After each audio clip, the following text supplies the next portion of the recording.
तर बातमी अजित पवारांच्या वक्तव्याची बारामतीत एवढी कामं करूनही पराभव झाला, त्यामुळे बारामतीकरांना मी सोडून दुसरा आमदार मिळाला पाहिजे तेव्हा माझी आठवण येईल असं म्हणत अजित पवारांनी बारामतीतून न लढण्याचे संकेत दिले।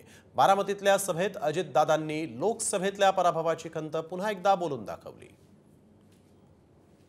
मला पण कधी कधी विचार येतो की एवढी सगळी कामं करून बारामतीकर वेगळा पण निर्णय त्या ठिकाणी देऊ शकतात, पण अशी जर गंमत होणार असेल तर झाकली मुठ सव्वा लाखाची चांगली आपण पहिल्या दिवसापासून लाखांनी निवडून येणारी माणसं कुठं आता आपल्याला पण मी आता 65 वर्षात झालो। जिथं पिकतं तिथं विकत नसतं, तुम्ही एक गोष्ट लक्षात घ्या। एकदा काय झालं पाहिजे, बारामतीकरांना कोणतरी मी सोडून आमदार मिळाला पाहिजे आणि मग तुम्ही माझी 91 ते 2024च्या माझ्या कारकिर्दीची तुलना करा।